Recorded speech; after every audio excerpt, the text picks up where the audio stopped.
Skune Aono, ladies and gentlemen, the human embodiment of average. This dude failed every entrance exam like his destiny was to disappoint his family on multiple difficulty settings. His parents were so done with him, they probably prayed to the Wi-Fi gods for a miracle and got an email from a school that might as well be called Monster High for the spiritually unemployed. Bro's so lost, he'd get scammed by a fridge if it promised him a diploma. So he hops on this busted bus run by a driver with third-shift depression and zero union benefits.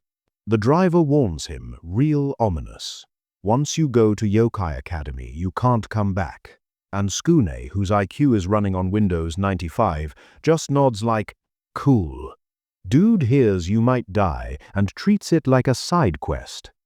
The bus drops him in a place that looks like Hogwarts after the apocalypse. Gravestones, blood-red skies, birds screaming in Latin. Even the scarecrows look like they're about to commit tax fraud. Skune checks his phone. No signal, no maps, no Tinder matches. Truly alone. My man's breath probably killed the connection. He starts walking through this cursed landscape when suddenly, bam! A pink blur zooms in on a bike and slams into him like Uber Eats with anger issues. Enter Mocha Akashia, the pink-haired girl whose cuteness hits harder than rent day. They crash, roll around, and of course Skune's hands land in oops territory, full perv achievement unlocked. He starts apologizing like a politician caught cheating, face red, voice shaking, pure beta energy leaking out of his pores. Then Mocha leans in, says she loves his scent, and bites him right on the neck.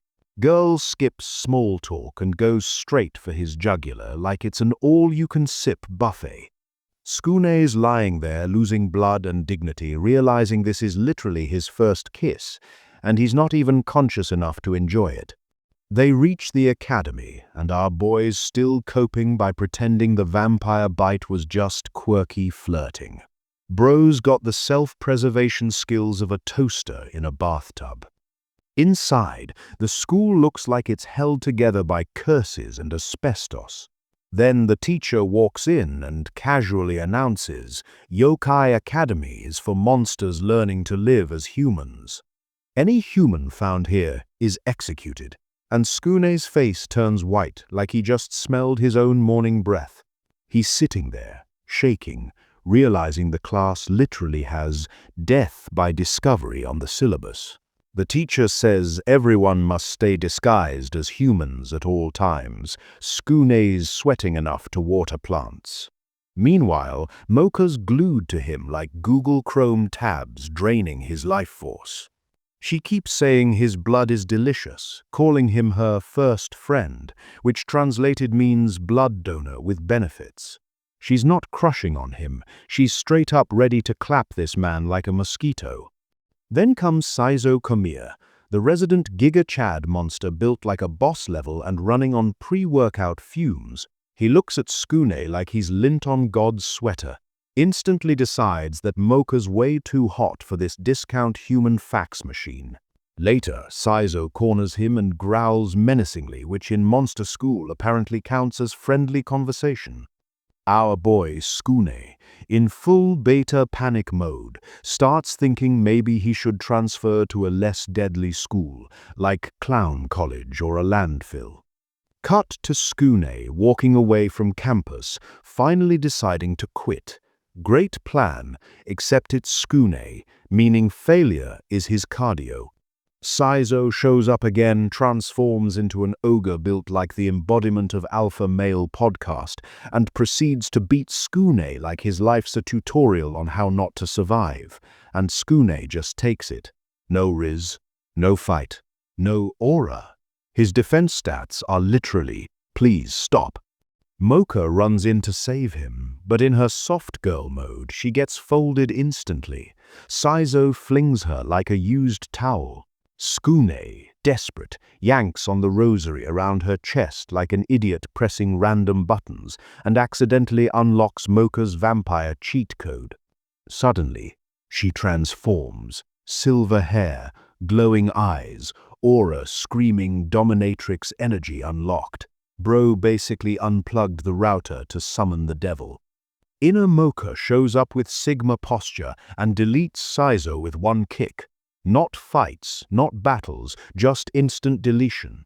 Saizo goes flying like bad software after a factory reset, and Mocha stands there explaining vampires are top-tier monsters.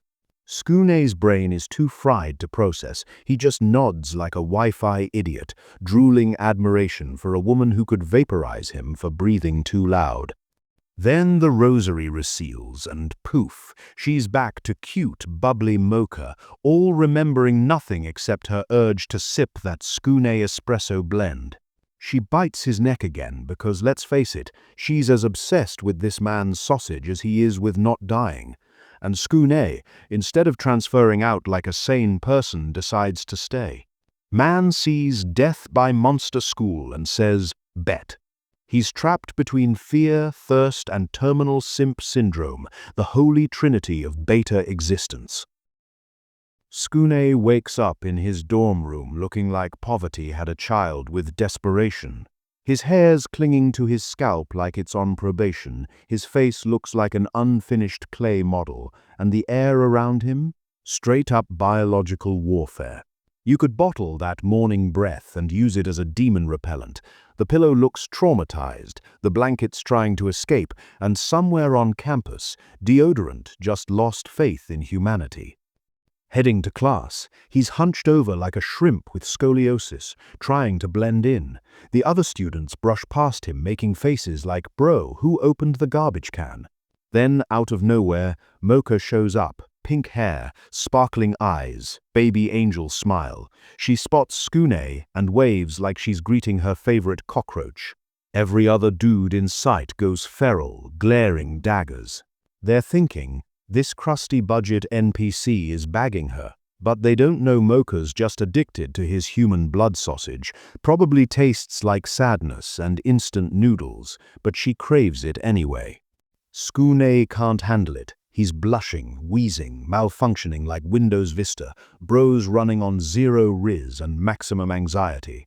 The man radiates, "I've never used mouthwash" energy. Mocha talks to him, and he melts instantly, face turning redder than a busted Wi-Fi router. When she leaves, he stands there questioning life like an unpaid philosopher. Wow, a vampire likes me, he thinks, as flies orbit him like satellites. He's wondering if he belongs at a monster school when in reality he barely belongs in circulation. Everything here could kill him, and honestly, everyone's tempted. Later, Tsukune spots a lonely girl by the lake. She's sitting there looking fragile, like she escaped an emotional Pinterest board. His brain, which runs on 8-bit logic, tells him to help her. He waddles over, probably smelling like haunted gym socks, trying to act chivalrous. She leans against him provocatively, and his body malfunctions. He's sweating bacon grease, pupils dilated like a broken anime protagonist, and thinking, she wants me. No, King, she wants your soul fried in garlic butter. He offers to carry her to the nurse's office like the knight of body odor he is. The girl plays along, pretending to be weak, while Tsukune's nose hair curls from his own fumes.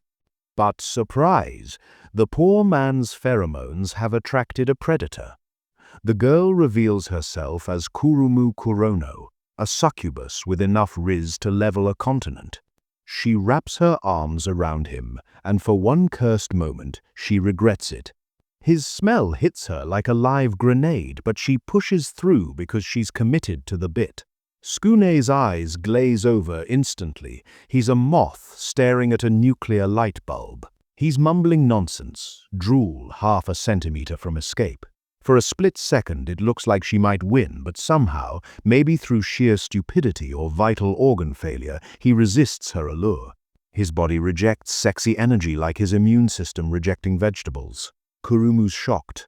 No one's ever resisted her charms, but she's never tried them on someone whose cologne is middle school locker tragedy. Now she's furious. She decides if seduction won't work, violence will. But before she can flatten this human disaster, Mocha swoops in like a mummy vampire executioner. Pink-haired mode at first, still sweet. but her eyes say, "Touch my crusty peasant again, and I'll tax your soul." Tsukune's behind her, trembling and stinking, living embodiment of a mayonnaise sandwich. Then that Rosario starts vibrating, a clear signal Wi-Fi's about to become 6G vampire. Light flashes red, and boom, silver-haired inner Mocha emerges. She looks majestic, divine, dangerous. Next to her, Tsukune looks like a discount NPC printed from Wish. Inner Mocha doesn't just exude power, she bleeds dominance, while Tsukune's bleeding Axe body spray and cheap cafeteria food. Kurumu blinks once, realizes she's about to get sent to another dimension, but still lunges because girl's desperate for that human sausage. The fight that follows is pure domination.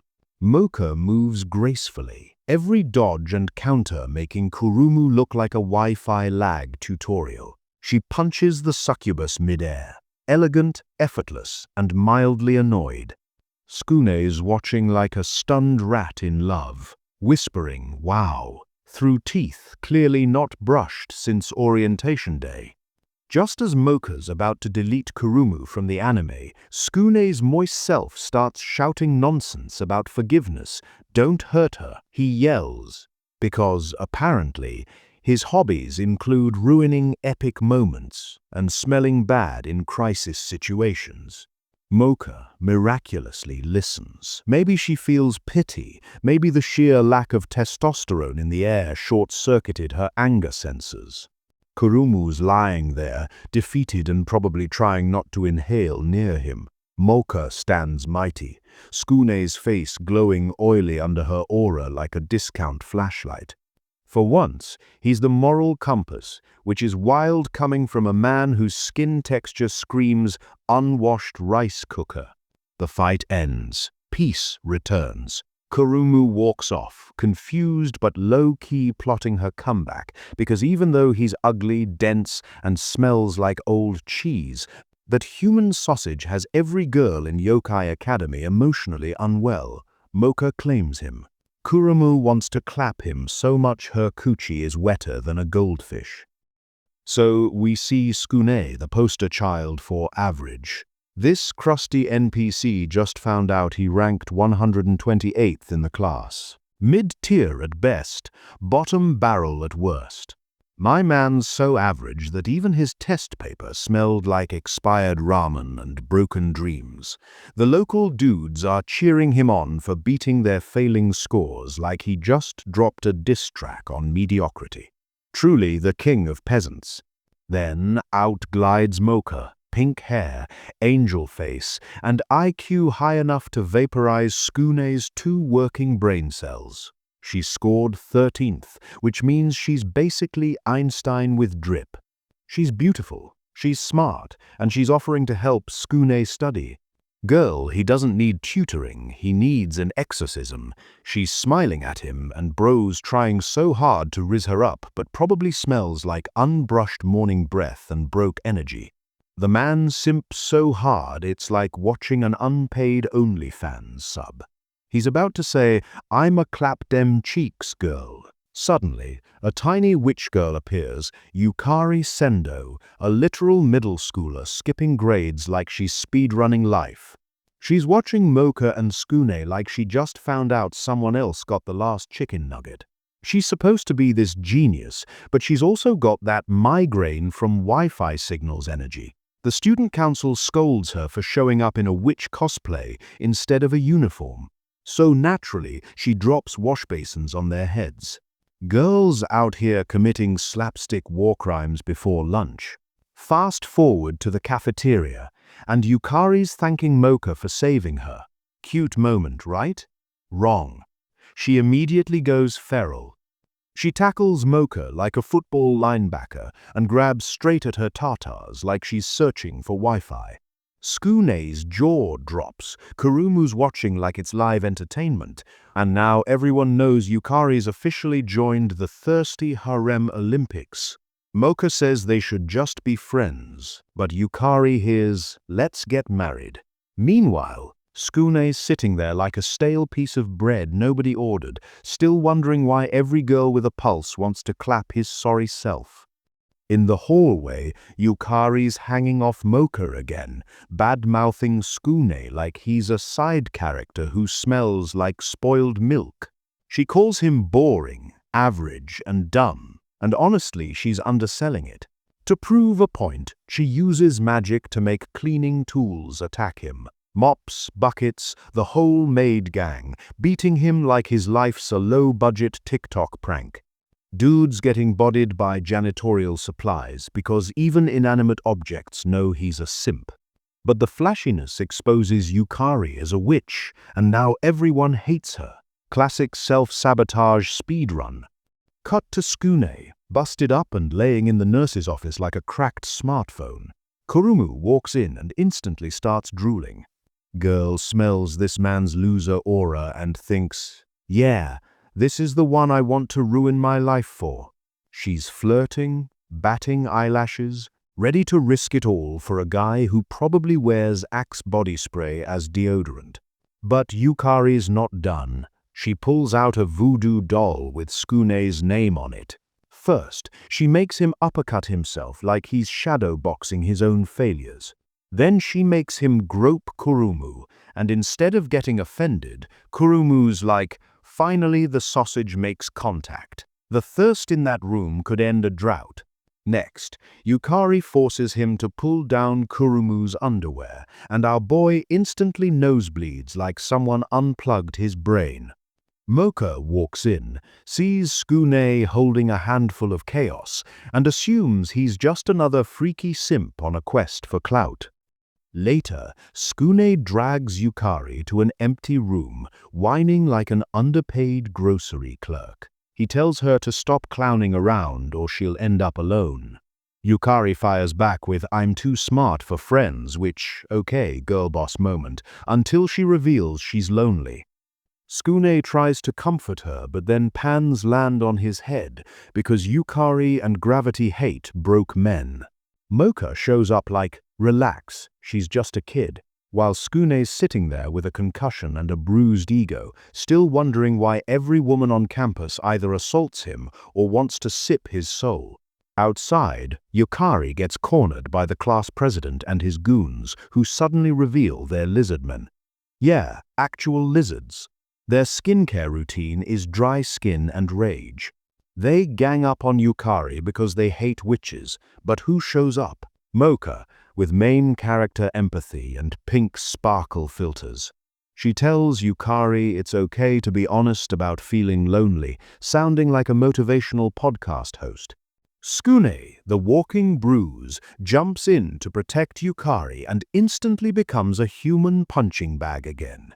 The man manages to make self-sacrifice look beta. Kurumu swoops in like a thirsty Valkyrie to drag his limp body away, probably thinking, if I save him now, I'm first in line to clap him later. But then, Skune accidentally yanks off Mocha's rosary. Boom, inner Mocha spawns. Silver hair, red eyes, and enough dominance energy to make Thor blush. She deletes the lizardmen in 2 moves flat, like she just installed a kill code upgrade. Yukari watches in awe as it dawns on her that these maniacs, yes, even Skune's musty-breathed self, actually care about her. Days later, Yukari's doing damage control, apologizing left and right, trying to rebrand from public menace to respectable chaos gremlin. The class forgives her, and everyone's playing nice. Mocha and Kurumu talk about how Yukari's growing up, but then they peek into class, and boom, Yukari's all over Skune again, hugging him like she's claiming a prize. Kurumu jumps in for round 2. The battle for Skune's sausage officially begins. Mocha can't take it anymore, so she joins in by biting his neck like she's sipping on premium energy drink. Skune's screaming, "She's gonna drink me dry." And honestly, at this point, that's probably the best thing that's ever happened to this musty, brain-rotted, no-riz beta gremlin of a man. It's been a month since Skune, the human embodiment of a Windows error message, enrolled at Yokai Academy. This man's been pretending to fit in like a vegan at a barbecue. He thinks life's normal now, but the only normal thing about him is his breath. Smells like expired ramen and regret. In class, he zones out like a malfunctioning NPC, spacing into the abyss. The teacher calls on him, and dude misreads the text so bad you'd think he was trying to summon a demon with phonics. Whole classroom thinks he's suffering permanent brain lag. So this beta muppet heads to the rooftop for his daily emo session. Mocha shows up, all pink hair and thirst, and asks why he's acting weird. Skune gives off that nervous, sweaty energy, probably scared she'll notice he smells like 3-in-1 shampoo and existential crisis. Then she leans in to bite him, not because he's attractive, but because she's literally addicted to his O-negative sausage juice. She's vibrating with bloodlust, ready to chomp down like she's at an all-you-can-sip buffet. But before she can clamp him, Kurumu pops in like a jealous OnlyFans mod, screaming, "Back off, fang face." She pulls her succubus card, steps in, and starts mashing Skune up like she's trying to claim a prize before someone else does. Homie's brain blue-screened. This man just stands there, shaking, confused, breathing garlic. Mocha body slams that operation because Kurumu's kisses basically turn you into a simp servant for life, and Skune's already enslaved by his own mediocrity. Next thing we know, he's cleaning trash. Finally, a job that fits this compost pile's skill level. Suddenly, 3 pink-wearing maniacs roll up, the Love to Love Union. These goons are fan club presidents for Mocha, Kurumu, and Yukari, and they all hate Skune for stealing their women. Yeah, right. Like he stole anything, the man can't even steal oxygen without wheezing. They surround him and start beating him with megaphones and glow sticks like he's a misbehaving piñata. Skune flops around helplessly, probably wishing someone would unplug him from existence. Yukari spots the beating and pulls a magical intervention, animates cleaning tools to attack the trio. Sounds epic until a bucket smacks Skune right in the face like karma with a sense of humor. The fanboys dip, and our hero's left face down in the dirt again, smelling like mop water and failure. That night, the only thing more bruised than his ribs is his ego. He looks at his reflection, asking, "Am I weak?" "Buddy, you're allergic to confidence." He picks up his phone. No signal, no friends, no Riz. He's staring at it like it owes him child support. Next day's lunch rolls around, and Kurumu and Yukari report that the pink freaks have been stalking them, taking creepy photos. Mocha doesn't notice because she's too busy daydreaming about the next time she can drain his hemoglobin sausage smoothie. Kurumu suggests they play bodyguards, basically fighting for VIP access to Skune's flavorless meat stick. He tries to refuse, but Mocha mentions his true monster form, which just exposes he's built like a deflated pool toy. He runs off again, emotionally constipated. Later that night, he's sneaking out with a duffel bag like a runaway lab rat. He's written a letter he'll never send, probably because he can't spell failure. Yukari spots him while mopping around magically, and Mocha, sensing drama, gets all panicked. Oh no, is he leaving? Girl, calm down. No one else wants him. At the bus stop, Skune waits for that once-a-month ride home. Perfect time for the Simp Squad to return, now in their true forms, which look less like monsters and more like background NPCs from a Roblox dungeon. They start pounding Skune again, blaming him for stealing the girls, as if anyone stole anything from these walking participation trophies. Skune just stands there taking hits, smelling like butt nuggets and sadness. Then, swoosh, the harem dives in like the IRS during tax season. Kurumu's flying with everyone, Yukari's doing her glitchy broom magic, Mocha's stressing.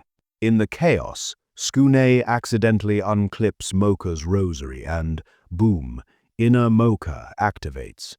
She goes full boss mode, upgrading from soft goth to demonic supermodel who could destroy your life and you'd still say thank you. The pink dudes instantly get brain rot, simping mid-fight, drooling over her like toddlers at a fireworks show.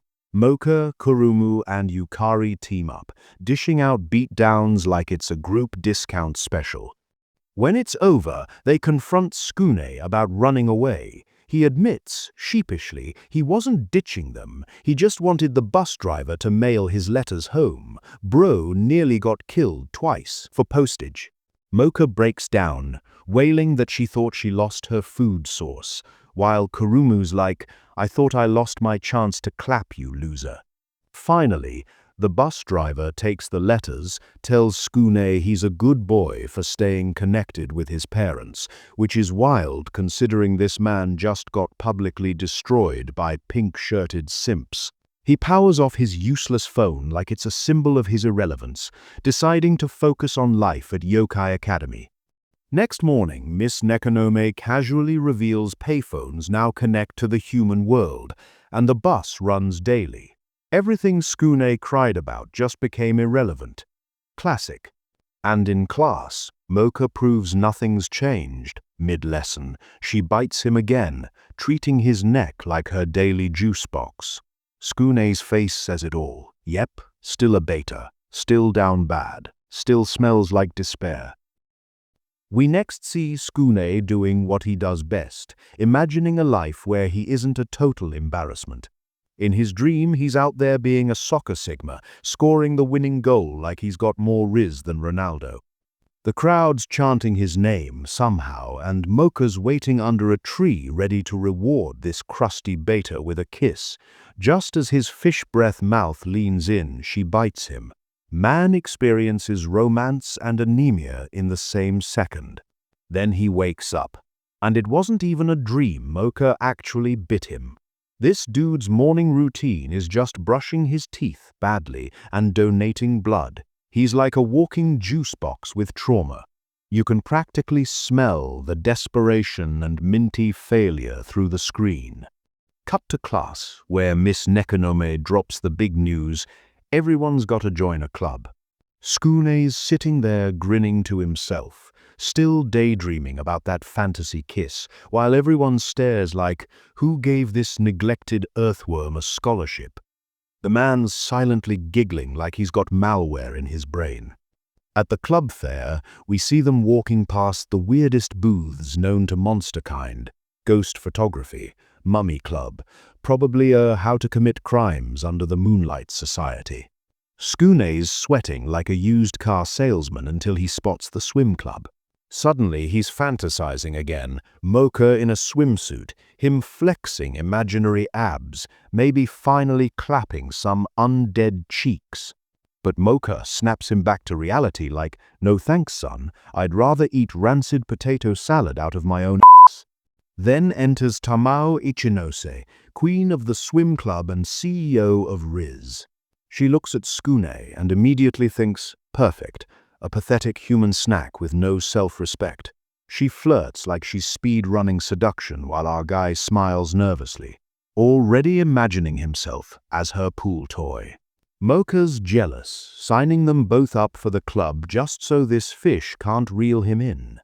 When they hit the pool, the three perv boys are spying over the fence because no anime can go 5 minutes without backup simps. Mocha stays dry because water basically deletes her powers, and Skune starts training with Tamao, which mostly means her pressing full body against him while he short-circuits like an unupdated Windows PC. She's practically advertising open positions for her harem, and Skune's there breathing heavy like a dying Roomba. Mocha snaps, accusing him of joining just to meet girls, which is fair since his thirst could irrigate a desert. She storms off before her IQ drops any further being near him. Immediately after, Kurumu, the chaos succubus, crash lands on him like she's trying to break his spine and his chastity in one move. Straight into the pool, bodies tangled, water splashing, and Skune hanging on for dear life, his face practically drowning in plot. Before he can even reboot, Yukari shows up and jumps in too. Now it's officially a wet t-shirt competition for his sausage. Kurumu's yelling that it's hers, Yukari's calling dibs, and Skune's just flopping like a soggy breadstick. These girls are seconds away from clapping him into an obituary. Meanwhile, Mocha's sulking nearby, because vampire logic says, touch water, take 10,000 volts of damage. She's glitching like a toaster in a bathtub. Inner Mocha speaks through her Rosario like, yo, stop simping for this walking deodorant commercial. He's not worth it. Outer Mocha's crying, swearing Skune understands her, which is wild because this man barely understands how air works. Back at the pool, it's swim club festival time, random water games that look like deleted dead or alive beach volleyball footage. There's limbo float races, tug of war, and Kurumu versus Yukari fighting for dominance like two browser tabs fighting over CPU power. Kurumu's overinflated physics keep slowing her down while Yukari zips around like chaos incarnate. Skune's on the sidelines trying not to drool and failing. Then reality commits murder on his fun because Tamao reveals her true nature. She's not just a flirty fish girl, she's a predatory mermaid. Her squad joins in, turning the pool into a haunted seafood buffet. They start sucking life force from the other guys, basically draining them like expired Capri Suns. Skune panics, realizing this isn't a harem fantasy, it's a horror game, and he's the tutorial victim. Tamao corners him, smiling like she's about to clap him straight into Davy Jones' locker. She admits she's been wanting to taste him since day one, which is the nicest thing anyone's ever said to him, honestly. Cue Mocha's heroic but dumb entrance. She dives in despite the water nerf, sparks flying, body glitching, still trying to save this low IQ simp. Skune's screaming her name like that's ever helped anyone. Kurumu, now reluctantly useful, transforms and restrains Tamo while Skune flails toward Mocha like he's dog paddling to impress the Olympics committee. Somehow, his fumbling hands pop her Rosario off, unleashing Inner Mocha, the only version with personality and power. Boom! Transformation complete. The Sigma vampire enters. Even underwater, she radiates dominance that could make Poseidon rethink his career. Inner Mocha easily blocks attacks, smacking mermaids around like she's speed-running a MOBA. Kurumu and Yukari assist with slapstick chaos, rolling tubs, kicks, probably tax fraud, until Inner Mocha finishes Tamao with a majestic mid-air kick. Mermaid cooked. After the chaos, Skune stumbles over like the rancid puppy he is, apologizing for being useless. Mocha, fully back to normal, slaps him so hard his soul reboots. She tells him off for not understanding her, then walks away mid-rain like it's a breakup music video. His only hope of romance just called him out for being dumb, and quite frankly, she's right. Next day, it's pouring rain, fitting for our moisture magnet loser. He's convinced Mocha won't come because of the water like he somehow understands basic logic now. Miss Nekonome suggests starting a new club, the newspaper club, since swimming gave everyone PTSD. Mocha shows up anyway, because plot, and they all agree to join. Kurumu and Yukari jump in too, apparently still eager to fight over his sorry sausage, like it's the last coupon at Nando's. The episode ends with Miss Nekonome cannonballing into the pool in excitement, proving the teacher's energy is purer than any of them. Mocha laughs and, for nostalgia's sake, bites Skune again, because nothing says affection like mild blood loss.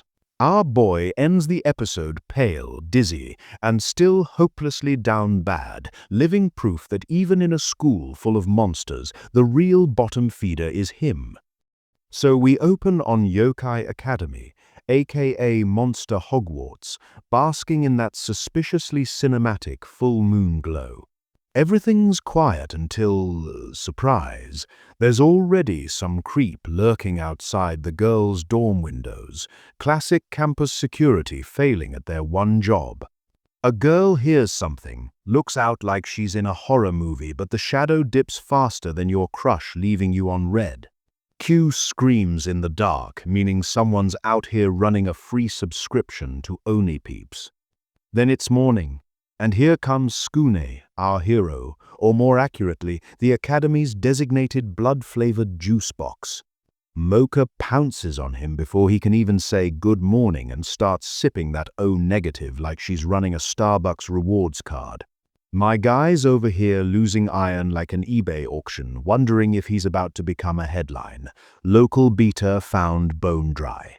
Before his neurons reboot, Kurumu slides in, full-on strangling him with what can only be described as weaponized mommy energy. Then Yukari joins the pile like a chaotic third wheel, and Skune's consciousness just nopes out. Bro's literally getting folded like laundry before homeroom. Next stop, Newspaper Club. Skune shuffles in looking like he's 2 sips away from fainting while Mocha, Kurumu and Yukari follow. Then, out of nowhere, enter Gin. This man saunters in holding roses for everyone except Skune, 'cause apparently this idiot thinks he's Casanova with a side hustle as a florist. Gin instantly declares himself the senpai-in-chief and starts monologuing about journalism like he didn't just dedicate his life to stalking skirts. Kurumu brings up the mysterious peeper creeping around campus, and Gin pretends to be all noble about it. "Let's investigate," he says. Translation: "Let me keep doing what I was already doing, but tax deductible."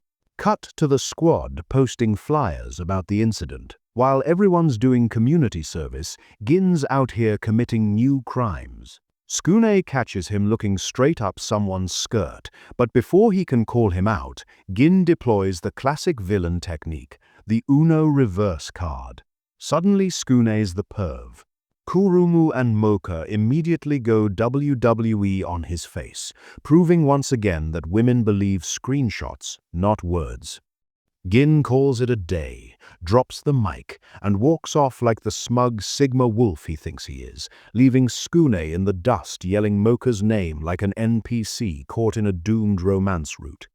Meanwhile, Mocha's in the bathroom doing a self-security check, mortified at the idea that this bum might have seen her underwear. Her inner vampire shows up in her brain like, "Girl, you catching feelings for this down-bad grocery store brand human." Also gives a side warning.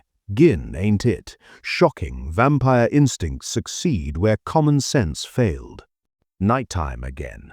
Gin's parked on the roof, staring into Mocha's room, mumbling poetry about her being prettier than the moon. Bro's a certified stalker with Shakespeare DLC. Morning rolls around, and Skune attempts an apology. Mocha gives him the silent treatment so cold it could freeze lava.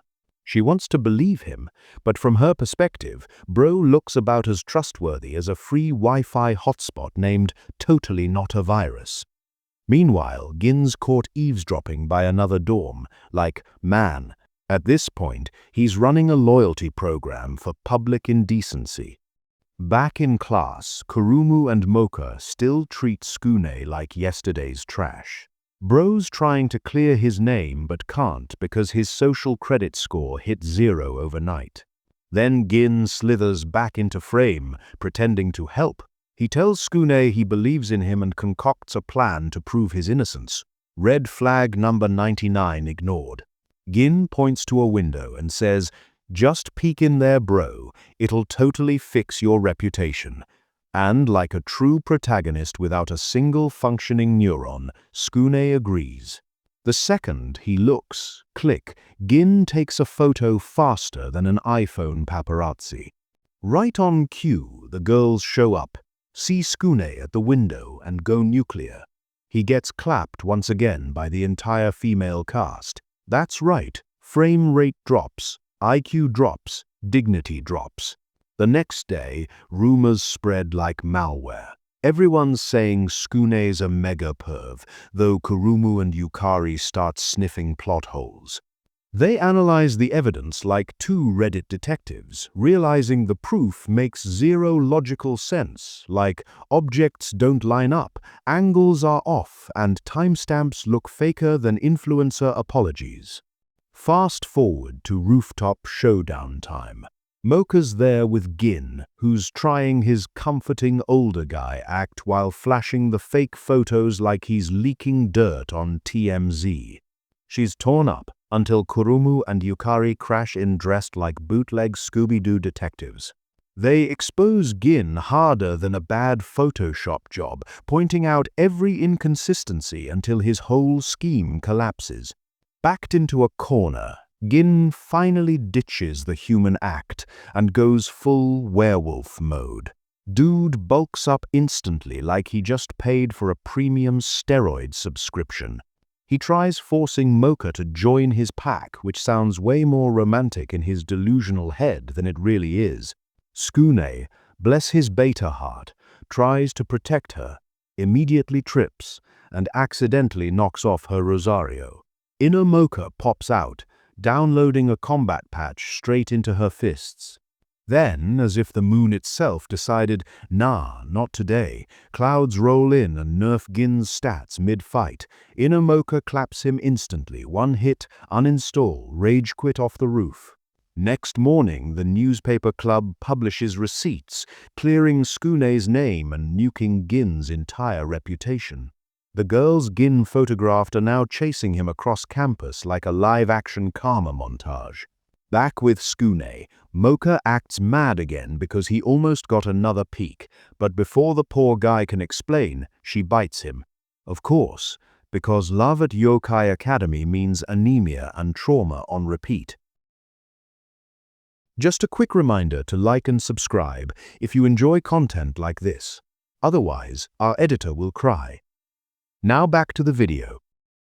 The newspaper club finally finishes handing out newspapers like a team of unpaid interns, and Skune, looking like expired bread in a school uniform, thinks it's time to celebrate. My guy genuinely believes paper delivery equals achievement. Bro, your biggest W this week is remembering to breathe through your mouth, which, by the way, smells like expired garlic and death. They start talking about a party to celebrate their success, and everyone pretends this dude did something valuable. But suddenly, Gin disappears again, probably out taking cursed photos for his OnlyFans account. Then, out of nowhere, this quiet girl with purple hair appears, dripping like she just lost a boss fight to a shower. She's pale, dead-eyed, and asks for a newspaper while Skune's neurons scream for help. He hands her one with all the confidence of a deflated balloon. She scans his face like she's trying to locate a Wi-Fi signal, tells him he's cuter than expected. Girl, your standards must be in the Mariana Trench, because this man looks like he wakes up smelling of defeat and cheap cafeteria milk. The club's staring, confused why anyone would compliment this recycled NPC. Skune panics and goes, "Let's have a party," because that's his entire conflict resolution protocol, deflect with snacks. Next day in class, the teacher rolls in, all smiles, introducing the purple-haired mystery girl as Mizore Shirayuki, apparently absent due to unforeseen circumstances, which probably means plot needs new waifu. Skune and Mocha instantly recognize her and start sweating like a couple of routers overheating on dial-up. After class, Kurumu and Mocha wander off to buy party snacks while Skune stays behind, radiating loser energy like he's powered by pure L's. Mizore suddenly appears behind him, moving silent like malware installing itself. She drops a scrapbook full of his newspaper clippings. Skune thinks, wow, fan support, until he opens it and reads her comments. Every page is just her writing about how badly she wants to melt his loneliness. Translation, she wants to clap this man like fresh laundry. This beta gets scared, but not enough to run because Skune moves slower than Windows Vista on a rainy day. She starts confessing that they're both lonely, that he understands her, and we're like, girl, he barely understands how deodorant works. Cut to the club room, where Mocha walks in expecting to see her favorite chew toy, but instead, Mizore's just standing there like a haunted snow Alexa. She tells Mocha that Skune won't be coming, and then starts choking her like she's auditioning for an R-rated Frosty sequel. Mocha retaliates, lands a hit, and Mizore's head literally cracks open. Surprise, it's an ice puppet. Homegirl made a clone because the real one was too busy planning romantic homicide. Then the puppet grows an ice blade like she just downloaded a sword DLC. Meanwhile, our crusty MC is at the pond, frozen in place as Misery reveals she's a snow woman, a Yukiona. She tells him she wants their loneliness to warm together. Bro, she's trying to freeze you solid, not Netflix and chill. Tsukune's stuck there like a popsicle made out of mediocrity, probably giving off that minty failure scent. Kurumu rushes in, carrying Mocha and her last shred of dignity, but mid-rescue, her cake takes a direct hit and explodes. Rest in peace, dessert. The ice puppet keeps attacking. Mocha and Kurumu get body slammed into the wall faster than Wi-Fi speed at a coffee shop. Misery's storming up, all jealous rage because she thinks the squad is trying to steal her stinky popsicle man. Tsukune tries crying out, but she takes it as rejection, starts snow blasting the place, and vanishes in a gust dramatic enough to qualify for an anime opening. Everyone falls through melting ice into freezing lake water, daily routine for Tsukune at this point. Back in the clubroom, everyone's in blankets, depression vibing, when the teacher bursts in like a news alert. Apparently Misery just iced the PE teacher, putting him in the hospital. The faculty's ready to throw her out of school faster than Gin hides his camera. Tsukune, who clearly can't tell danger from dopamine, decides to find her to talk things out. Bold words from a guy who couldn't talk his way out of a wet paper bag. At the cliff, snow swirling. Mizore's standing there full anime meltdown mode. This girl's aura is about as depressing as binge-watching The Walking Dead.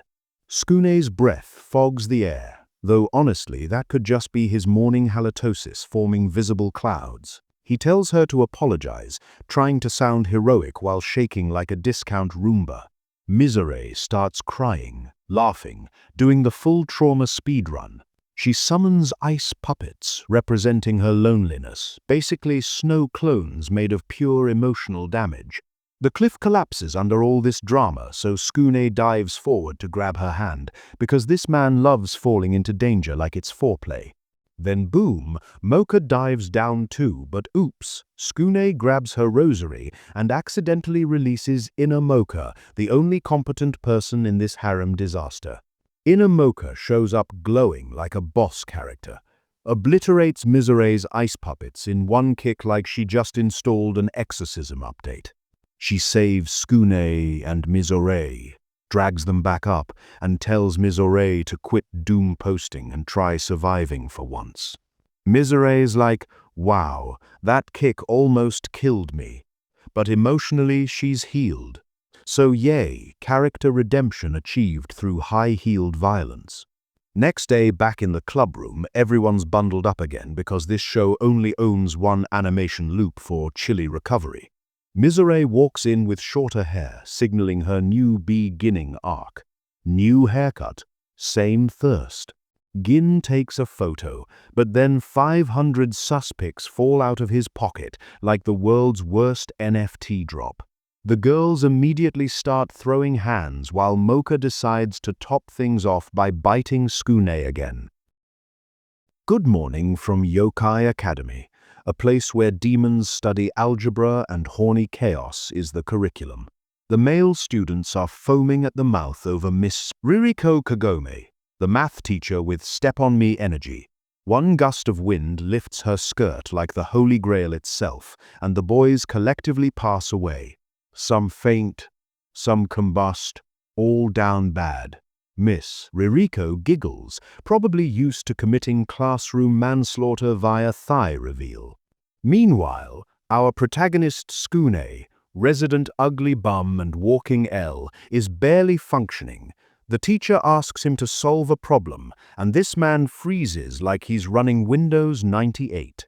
He's sweating, mumbling, probably smells like expired tuna and gamer tears. Miss Ririko's like, "You're not paying attention." And Tsukune's brain just blue screens because math requires at least 2 working neurons. Later, he's on the roof begging Mocha for help like some desperate math refugee. He's all, "Mocha, please tutor me," while smelling like disappointment and unbrushed teeth. Mocha says, "Come to my dorm tonight." Bro instantly panics because he knows good and well his sausage will be thinking harder than his brain. She bites him again because apparently blood donations are her main hobby. Before this crusty simp can process, Kurumu bursts in like, "Forget her, Skune, study with me." Translation: I want to clap this loser so bad I'll pretend it's educational. Then Yukari swoops in on her broom like, "He needs a genius girl like me to handle his equations." And finally Mizore slides through the door like a shy stalker popsicle, whispering that she needs help too, which is code for, "Let me near the sausage." Skune tries to say it's just him and Mocha, but she, the chaos enabler, says, "Sure, let's study together." This man can't escape horny academia. Now it's study session, harem edition. Yukari's giving a full-blown math lecture, flexing her gigabrain while Skune struggles to breathe and Kurumu mentally drools. Mizore's just writing Skune 100 times like she's possessed. Mocha offers to copy her notes by hand, and when Skune says let's photocopy them, you can feel his ancestors judging him. Then he ruins the moment by staring at her like a confused garden gnome until Kurumu interrupts again to request private lessons. Mizore confuses calculus with addition, proving math is not the real problem here. Brain rot is. Later, after school, Skune and Mocha are changing shoes when Miss Ririko appears, calling him out. She's like, "Students can't teach students because apparently group study equals moral decay." She tells him to come for tutoring tomorrow, and that word has never sounded more like a red flag wrapped in latex. Next day, he tells the girls what happened. Kurumu instantly trashes Ririko, calling her insecure and flat. This triggers an instant synchronized boob inspection. Mocha checks hers, Mizore blushes, Yukari rolls her eyes. Meanwhile, Skune's probably imagining the whole scene in slow motion like a degenerate National Geographic narrator. Then, daydreaming about summer vacation, he pictures them all in bikinis, and his brain starts cooking forbidden thoughts. He says he'll study hard to have fun later, but the girls are too busy fighting over who gets access to his sad little sausage. Then tutoring day arrives. Miss Ririko greets him in an S&M outfit. Bro's eyes widen like he just opened the worst possible DLC. She says it's to motivate him. Yeah, sure, lady. Nothing says motivation like trauma in leather. Skune stammers, instantly sweating pure mayonnaise. She tells him she can smell his human scent. This poor guy's like, "Please stop sniffing me." And she goes, "Oh no, we've only just begun." The transformation sound effect hits. He screams like someone unplugged his life support. Meanwhile, Mocha's at home, being pure, handwriting notes for her messy boy. In gym class, the others worry about exams. Kurumu bullies Yukari into tutoring her, dragging her screaming like it's a kidnapping vlog. They find Skune wandering, mumbling formulas like a sleep-deprived robot. Kurumu's like, "Yay, he's studying." Seconds later, he ignores her, man's mentally in another dimension. Mocha finds him next and realizes something's off. Ririko pops up, sees Mocha's notebook, and snaps like a teacher with tenure issues, taking Skune away for more private tutoring. Mocha starts thinking she's the problem, girl, no. The problem's that your man's brain got hijacked by a snake MILF with boundary issues. Then there's a montage of Mocha writing notes while Skune ignores everyone like a soulless math demon. He's gone full NPC mode. Then comes the chaos finale. Inside the tutoring room, Miss Ririko reveals she's a Lamia, half woman, half snake, fully freaky. She's got her weird flower tail thing plugged into Skune's back, literally uploading math.exe into his nervous system while zapping him like a dollar store taser. He drools formulas while she whispers, "Study harder," Mocha bursts in, sees her man being turned into a homework battery, and Ririko swats her out like a mosquito.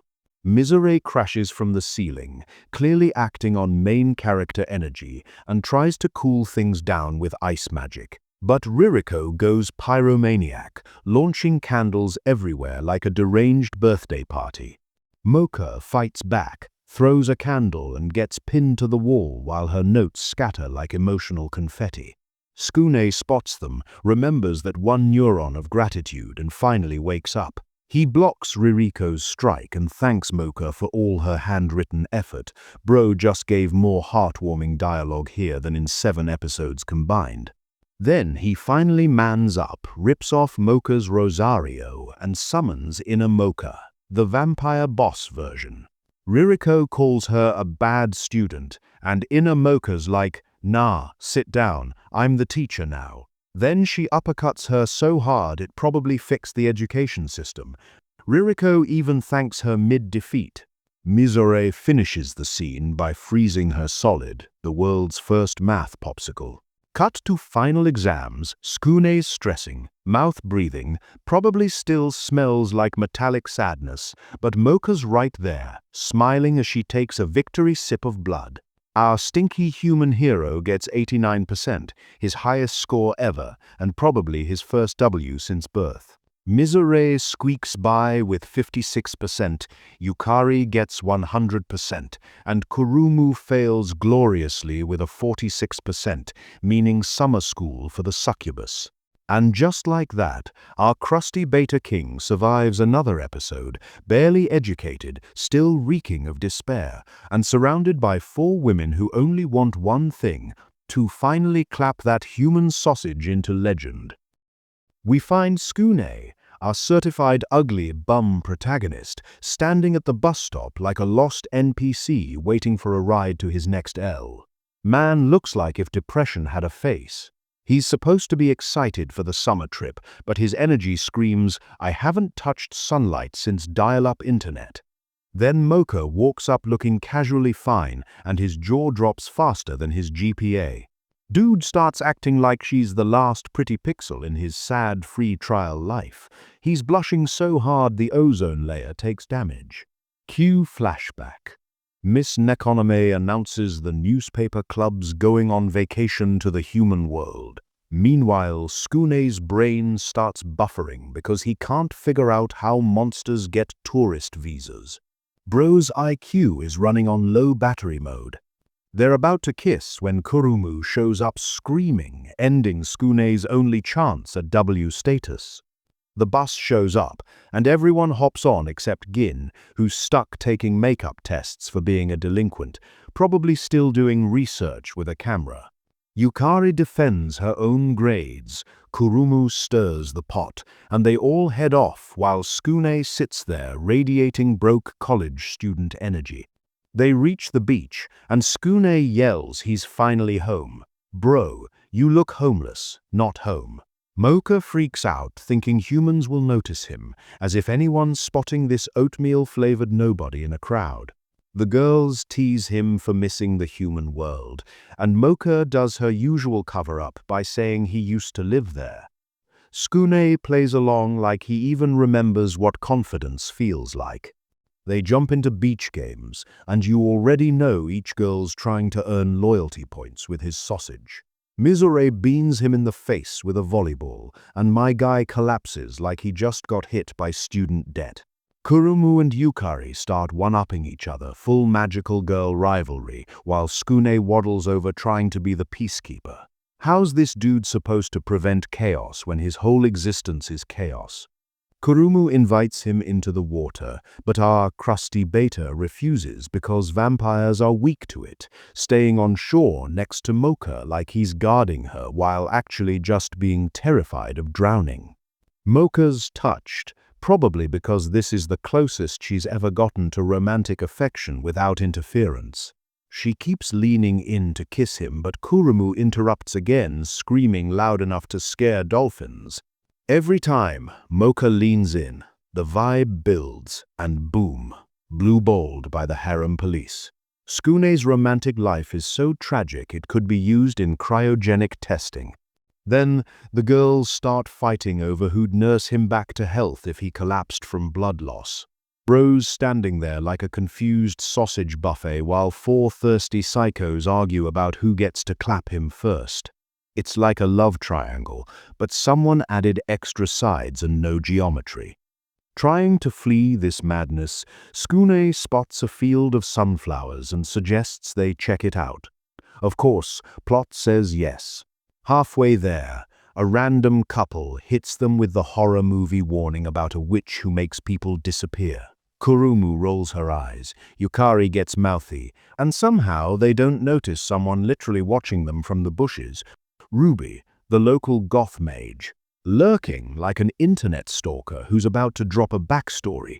Night falls, Miss Nekonome goes fishing, and Yukari gets sad because she's too tiny to help. So she bounces and heads for Sunflower Hill like it's side quest hour. Up there, she meets Ruby. Now, Ruby's this elegant witch lady with charisma out the wazoo, greeting Yukari like they just matched on Witch Tinder. The two click instantly, hug, and suddenly we've got anime girl friendship territory with suspicious emotional warmth. Back at base, Miss Nekonome's tail pops out, and she has a whole freakout trying to hide it while Tsukune's over there realizing Yukari's gone missing. For once, his pacifier brain kicks in, and they all head up Witch Hill. Ruby greets them again, explaining witches defend this land, but her boss wants to eliminate humans starting with, you guessed it, our ugly meatbag Tsukune. She legit looks at him like, you're not worth a life sentence, but rules are rules. She summons giant plant monsters, and Yukari's magic suddenly hits a software update, slicing vines like a caffeinated Minecraft speedrunner. Tsukune, being the useless potato he is, immediately gets bodied by a single move. Ruby lands one solid hit, spills some blood, and he goes down like a pre-mixed smoothie. That's when all the girls lose it. Mocha's rage triggers her inner Mocha transformation. Seal breaks, aura goes full Dragon Ball level intensity, and the simp choir goes silent. Mizore starts freezing everything. Kurumu spreads her wings like an Amazon Prime warrior queen, and Witch Hill turns into an unpaid CGI spectacle. Magic everywhere. Explosions, screaming, chaos, and right in the middle of it all, Tsukune, the world's ugliest beta, lying there, bleeding out, surrounded by four women who'd still sell their souls to clap him. End of episode. Episode 10 starts with Ruby waking up in the newspaper club's tent, looking like she just rage-quit life mid-update. She's dazed, confused, and probably wishing she'd just stayed unconscious instead of facing this pile of NPCs again. She remembers absolutely folding Tsukune earlier, which, honestly, based. And then wham, there he is, offering her a can of tea like it's an emotional support beverage from Tesco. Bro looks like he's trying to solve world peace with a vending machine purchase. Ruby's not having it though. She's like, you can't buy me with a drink, you bum. Fair. Tsukune, who has all the charisma of a microwave manual, just wants to hear her story, so we get a lore drop about Witch Hill. Turns out Ruby and her creepy boss lady have been attacking humans to protect their home. A little eco-terrorism, nothing major. The plant monsters did most of the eating anyway. Casual Tuesday. Mizore drops some moral philosophy 101 like, life's a life, monster or human. Deep, but also kinda Tumblr core. Then Mocha's like, you should come to Yokai Academy. We've got extracurricular trauma and unlimited plot armor. Kurumu complains because apparently 2 witches in the club is a buy one get one free on Rivals. And Yukari just starts acting like she won the witch popularity contest. Mizore offers to cool everyone's heads, but let's be real, she'd probably end up turning the tent into a low-budget freezer aisle. The group bonding hits Ruby right in the trauma center. She watches them hang out, and for the first time she questions her whole villain arc. Later that night, everyone's passed out, probably dreaming up ways to simp for Skune, and Ruby sneaks off with that unopened can of tea. Crying over canned drinks hits different when your life's in shambles. She calls her crow Uber to bring her wand and flies back home to Witch Hill. But, surprise, her ladyship pulls a full-on horror movie moment, trapping Ruby in vines while she's mid-speech. Ruby swears loyalty, the can falls, drama ensues, 10 out of 10 toxic mentorship moment. Meanwhile, Skune and his harem wake up like, where's the witch? Because of course, they only realize people are missing after the fact. NPC behavior. They head back to Witch Hill, but Ruby's now on her I'm the final boss arc. She tells them to scram while summoning a whole botanical nightmare squad from the sunflower field. Then, Ruby starts declaring how her ladyship made these monsters to purge humanity, so your average Tuesday cult speech. Skune tries reasoning with her because apparently he believes words work against man-eating vines. Spoiler, they don't. Ruby sicks the plants on them. Kurumu claws her way out, Yukari does some Yu-Gi-Oh stuff with tarot cards, and then everyone's fighting murderous flora like it's a Pokemon raid gone wrong. Mizore freezes the plants and saves Skune's useless butt. The girls all shout they'll protect him. Why? Unknown. Sympathetic brain rot. Then our Beta King runs off to rescue Mocha, who's trapped obviously because damsels power the plot. Suddenly, Ruby buries them both in plant guts. Skune, rolling around like a sardine in compost, gets the idea to unleash inner Mocha by removing her Rosario. Boom, software update complete. Mocha.exe awakens with S-class Riz energy and turns the mutant garden into mulch. Ruby can only stare like she just witnessed Windows 95 outperform NASA. Inner Mocha thanks Skune, who did maybe 2% of the work, and proceeds to pummel Ruby into tomato paste. But Ruby ain't done. She revives the plants again, fuses them, and evolves mid-battle like a shiny boss spawn. Mocha and Skune get tangled again. Ruby starts slicing them up with her weaponized wings, mumbling about fulfilling her ladyship's dream, classic delusional villain vibes. Skune, bleeding and useless as ever, realizes her ladyship might be in the house. Mocha frees him, kicking him away like expired DLC, and he runs to the creepy House of Horrors. Kurumu and Yukari tag-team some plants, arguing mid-fight like it's a love triangle episode. Kurumu complains about her extra weight. Yukari fires back with child prodigy sass. Skune gets blocked again, how shocking, but Mizore snipes the monster, clearing the path. Inside, he finds her ladyship, except plot twist, Granny's been dead for ages. The roots controlling the monsters are connected to her, but she's basically a corpse puppet. Skune's peanut brain finally realizes it and smashes a mirror in pure confusion, because yeah, that's what heroes do, break furniture. Outside, the girls are getting ratioed by immortal plants. Mizore's over it, Kurumu's yelling, and Yukari notices Mocha's losing her fight. Ruby's tied her up upside down.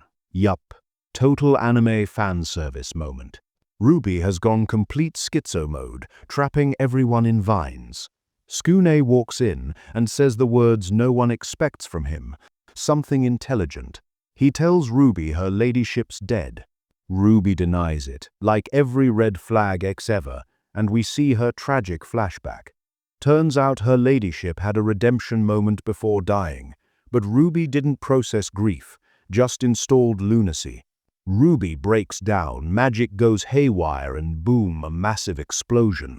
She fuses with the plant monsters, turning into this grotesque, multi-mouthed kaiju with herself chilling in the center mouth like it's a new car feature. Yukari realizes the only way to save Ruby is to beat her up.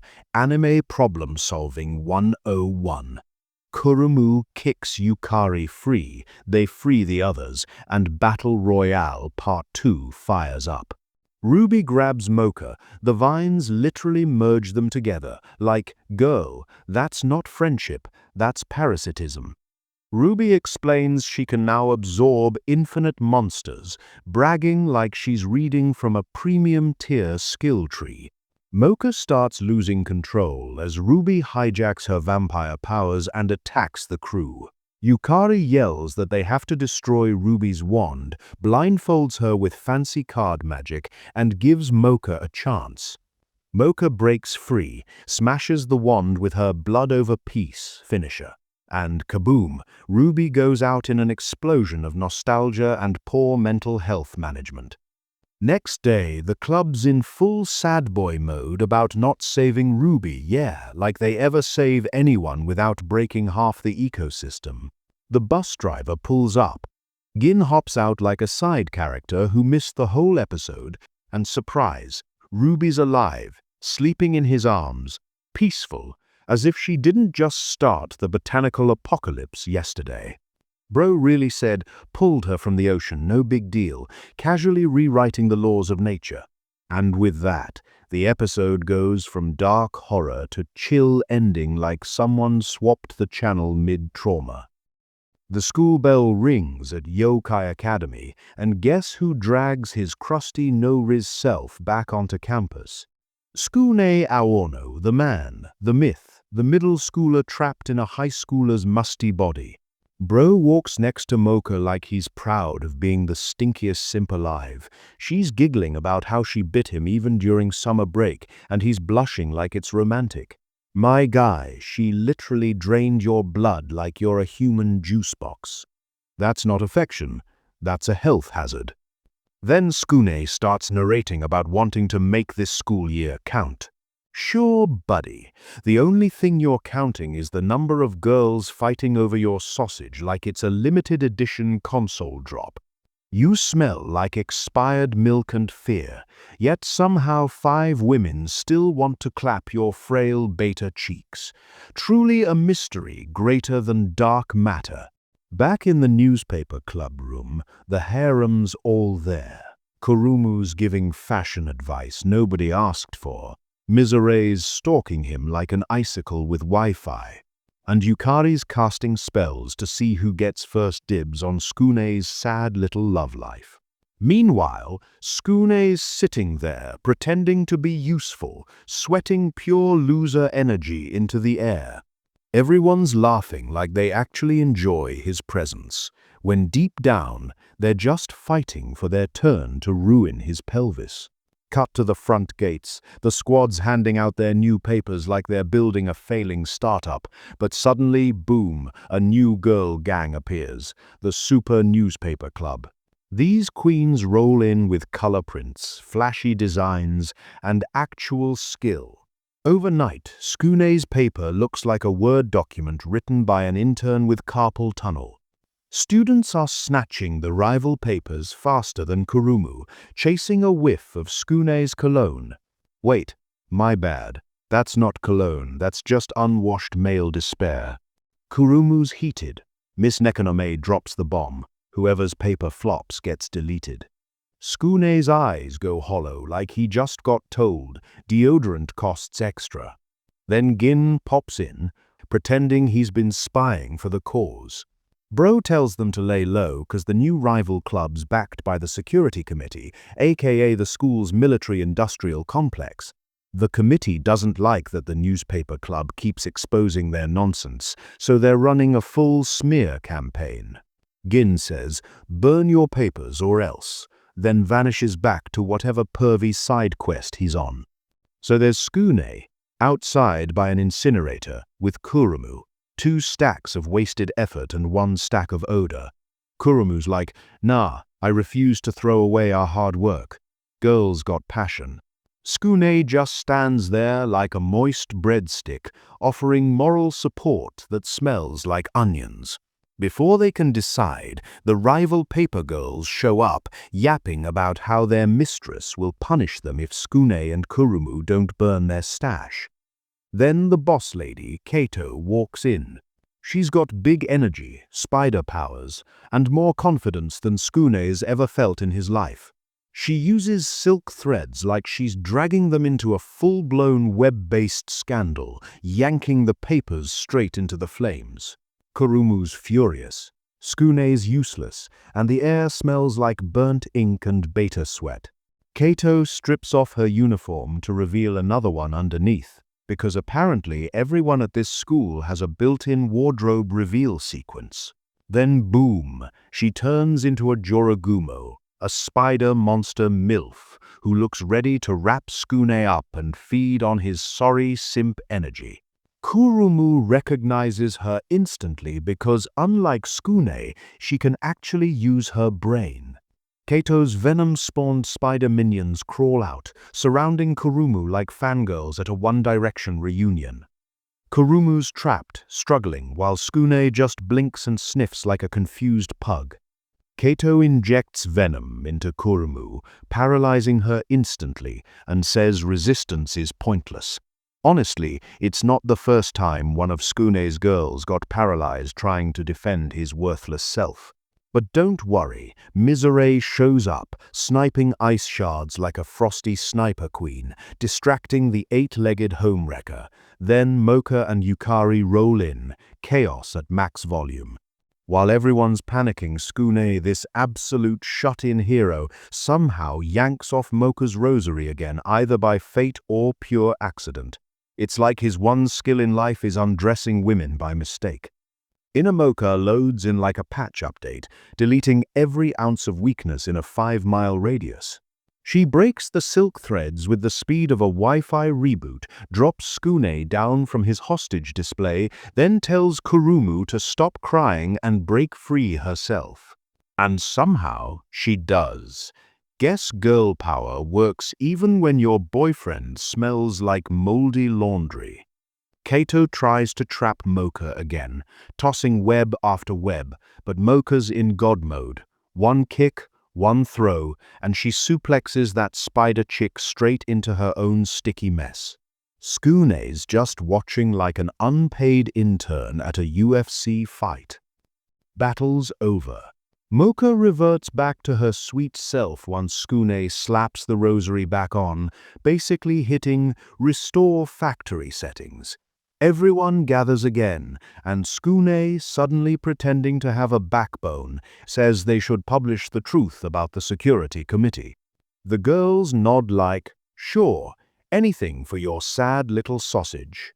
Bro's the only man who can unite 5 supernatural women, not through charm, but through collective delusion. And the episode ends with the club pumped and ready to roll again, turning workplace trauma into motivation. They're smiling, Kato's webbed up somewhere, and Skune still smells like boiled socks, but that's Yokai Academy's chosen one for you. The luckiest, lamest, unbelievable simp ever animated. So, the newspaper club is back at it again, still acting like they're running Monster TMZ. They're on a mission to expose the security committee, basically the monster police with anger issues, who've been out here body-slamming students for pocket change and bribe money. Real Sigma activity. But of course, no one wants to rat them out, because apparently snitching at Yokai Academy is a one-way ticket to getting murked in a hallway. Lucky for them, Misery the professional stalker, like this chick probably has a loyalty card for restraining orders, decides she's gonna volunteer some innocent fanboys as witnesses. You know, because nothing says journalism like being hunted by an obsessive ice queen. However, when the gang shows up to question the fangirl shrine weirdos, they find the place empty except for an absolute horror show of Mocha, Kurumu, and Yukari merch.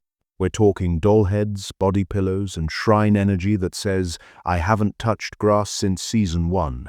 Turns out, the security committee already bagged these simps. One of them tries to spill the beans, but his buddy tells him to shut up faster than Twitch chat when the streamer says personal life. Meanwhile, Kuyo, the security committee boss and self-proclaimed Firefox influencer, gets word that his goons roughed up those same losers and found some interesting info, which basically means they punched nerds for gossip, peak police work. Next morning, our hero Skune, the pinnacle of mediocrity, the human meatloaf this whole harem somehow fawns over, looks exhausted. My man probably stayed up all night pretending to be Batman, writing exposés with zero riz and 100% eye bags. Mocha, still down astronomical for his budget store cologne scent, gets all blushy and goes in for a sip of that premium typo. And Skune? The guy leans in. Bro, you smell like expired tuna and think you're giving vampire riz. Please. Kurumu swoops in out of nowhere, hitting Mocha with a WWE spin kick like she's dropping into Smash Brothers. She says blood-sucking would weaken him, but let's be real, Kurumu's just mad she's not the one draining him. Yukari teleports in because, of course, magical lolis always know when drama's brewing, and she agrees they gotta stay focused. Then Mizore materializes from the shadows again, like she's subscribed to Skune's every move with a personal GPS tracker. Girl really wakes up and chooses obsession. Switch scenes. Gin's out there creeping again, spying on girls with his 2008 flip phone camera. Dude's an actual wolf, but his biggest predator move is just being a peeping Tom. Then he spots the security committee heading somewhere sus, Miss Nekonomi's class. Oh boy. So, class time. Kuyo just walks in, drops the mic, and accuses Skune of being human. Whole class gasps like they just found out their favorite VTuber has a boyfriend.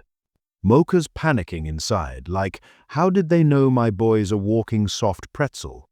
Kurumu jumps to defend him, saying humans can't even study there, and Mocha backs her up with the passion of someone defending their DoorDash driver. Kuyo doesn't care.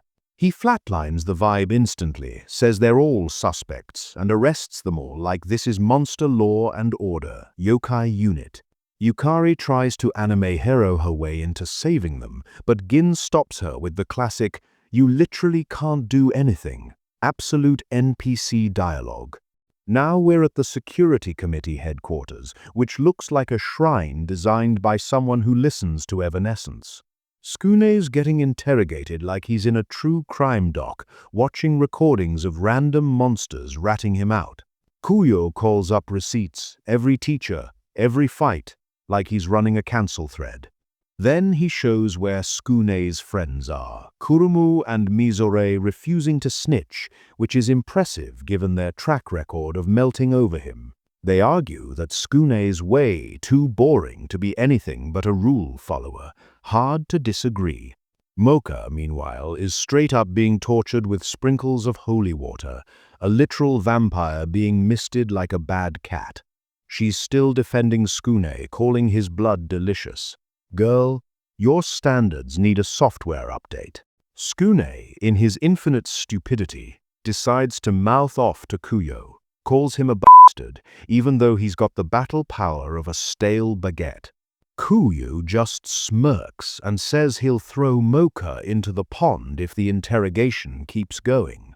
And of course, the terrified nerds from the fan club are there too, bruised, panicking, but still finding time to roast Skune for being weak.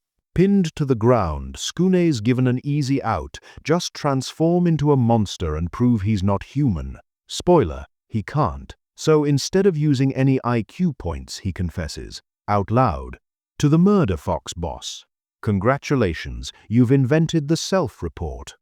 Kuyo starts laughing like he just won a most evil anime laugh contest, snaps his fingers and reveals that all the girls were in the room the whole time, thanks to the shrine's illusion trick. Skune basically rizzed himself into a trap. Kurumu and Mizore are shocked. Mocha's crying because she knows he's dumb but loves him anyway, and Kurumu slaps her for knowing the truth all along. Honestly, valid. Kuyo lets Kurumu and Mizure leave, but keeps Mocha locked up for aiding the human menace. Skune just sits there sobbing like a middle school breakup meme, while Kuyo declares he's gonna get the death penalty. That escalated quicker than a Discord argument. Elsewhere, Kurumu and Mizure go tell the rest of the club that Skune's human. Yukari finally connects the dots. Yeah, the guy who tripped every 5 seconds and got nosebleeds over cleavage might not be a demon god. Gin says they should just lay low because loyalty isn't in his character stats. Kurumu starts spiraling about humans, saying she used to think they're just thralls for succubi. Yukari's trying to say something heartfelt, but then Kuyo jumps on the PA system like it's TwitchCon, announcing that Skune's execution will be at 4:44 p.m. sharp. Bring popcorn.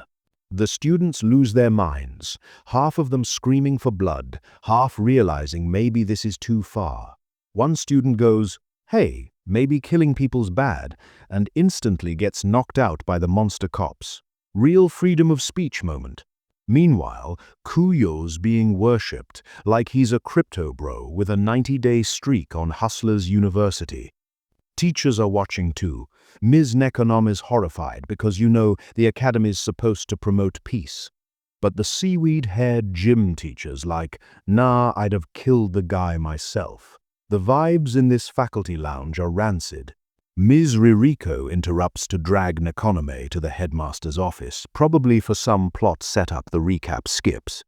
Back in the club room, Yukari's losing her mind. She wants to rescue Skune, but Kurumu's bawling, calling him names between sobs, which hits like an emotional mixtape nobody asked for. And then we hit the finale. Skune, our human oatmeal of a protagonist, is literally getting crucified in front of the school, arms spread, shirt ripped, simping career over. The crowd's cheering, Kuyo's smiling with final boss energy, and Mocha's locked away screaming his name like they're filming a dramatic music video. Episode wraps there, Skune hanging, regret radiating, and Kuyo stunting like an overclocked pyromaniac. Moral of the story? Maybe don't attend a monster school when your only power is being mid. So, our favorite human NPC Skune is literally on death row for the crime of being the most average man alive. The school's director gives zero shits, uses do nothing as his moral compass, and poor Ms. Nekonome is told to stay put like an obedient cat. Meanwhile, Skune's just sitting there, marinating in regret-flavored brain rot, like, "Man, if I didn't stay for Mocha, I wouldn't have gotten all these new friends." Bros finding enlightenment seconds before getting cooked alive. Kuyo, the fox-shaped psychopath, asks if he's lost his mind, but Skune goes full anime martyr instead, tells him to spare the others. Real hero vibes from a man who still brushes his teeth with depression. Kuyo laughs like a Reddit mod who just banned someone for fun. Elsewhere, Mizure is staring at the ocean like she's in a sad music video, reminiscing about that one time Skune saved her with all the riz of a damp sock.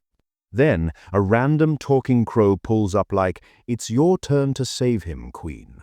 Meanwhile, little witch Yukari is out here begging Kurumu to do something. She's like, "Skune's human, big whoop. He was the first person to be nice to me." Kurumu's like, "Yeah, but he hid that from us." So mid-tier trust energy. The bird interrupts again like it's the world's sassiest Uber driver telling them to stop yapping and go help.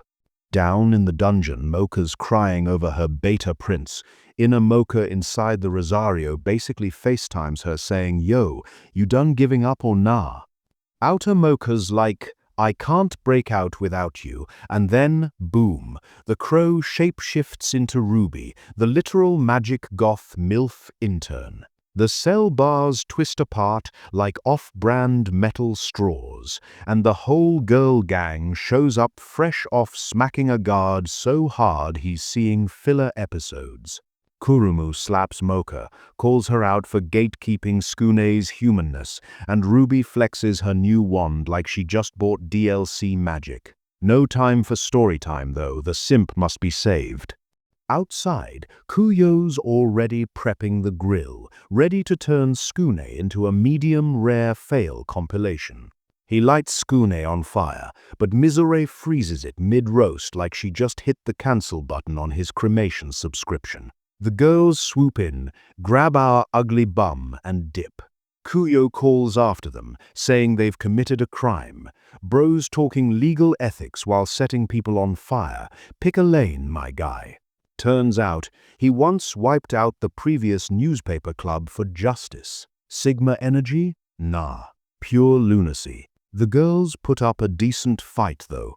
Yukari bonks a Jiangshi with laundry tubs like she's Thanos in a laundromat. Mizore snaps off a golem's arm like a frosty breadstick, and the crowd starts cheering. Kuyo, now ultra pissed, chases the rescue squad. On the roof, Tsukune thanks Ruby and Kurumu, but before he can finish simping, Mocha bursts in, and the love theme starts playing. Just kidding. Kuyo instantly shish kebabs him with a flaming arrow straight through the chest. Tsukune basically becomes barbecue in human form. Kuyo starts monologuing about coexistence dying with him, which is wild coming from a man built like a furry fire hazard. Tsukune gasps out his final protect them speech and yanks off Mocha's Rosario like he's opening the final loot box before death. Outer Mocha screams.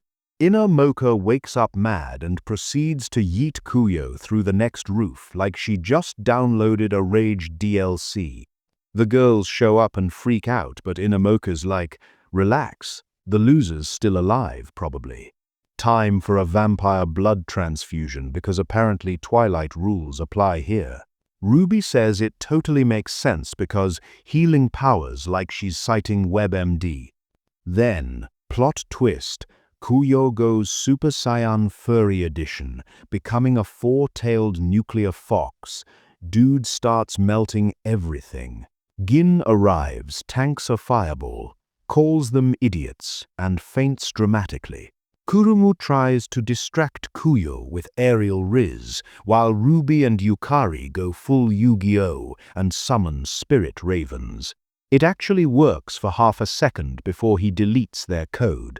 When Kuyo powers up into his final boss form, the fight gets wild. Mizore and Kurumu get wrecked, Ruby's nearly toasted, and only Mocha's still standing. She threatens to kick his ass from here to Kingdom Come, but she's running on vampire battery saver mode. Kuyo torches her like yesterday's leftovers, but Tsukune somehow revives from the dead in full plotarmor.exe mode and saves her last second. Kuyo gets jump-kicked into the next building by Mocha after a Chad-powered speech about justice and corruption. The students think Tsukune soloed the boss. Bros shirtless, steaming like a rotisserie chicken, yet everyone's cheering him like a legend. Ms. Nekanome's like, guess he's innocent now. Gin's crushed under Kuyo asking for help and nobody helps him. Classic. Later, Mocha's in the hospital bed, out cold from all that bloodletting. Tsukune's crying beside her with some discount gas station flowers, apologizing for being useless. She tells him it's fine as long as he's alive, proving she has the patience of a saint. He starts feeling something for both Mochas, proof that beta behavior escalates into harem addiction. Then, just as their lips are about to touch, door kicks open. The whole girl squad busts in like the horny Avengers. Kurumu grabs him, demanding answers. Yukari's yelling, Mizore calls him nasty, and Ruby just wants her turn. Mocha screams, not them, Tsukune, just kiss me. Bros living every man's dream and nightmare at the same time, surrounded by psychotic waifus fighting over his sausage while he stands there. The most mid-protagonist in history, trying not to pass out from sheer virgin terror. And that's it for our recap of Season 1 of Rosario to Vampire. Keep a lookout for Part 2 coming soon, where we look at Tsukune's stupid and smelly adventures at Yokai Academy in Season 2. Until then, I've been your host, Sir Tangleton. Catch you next time, and remember, if you're going to simp, do it safe.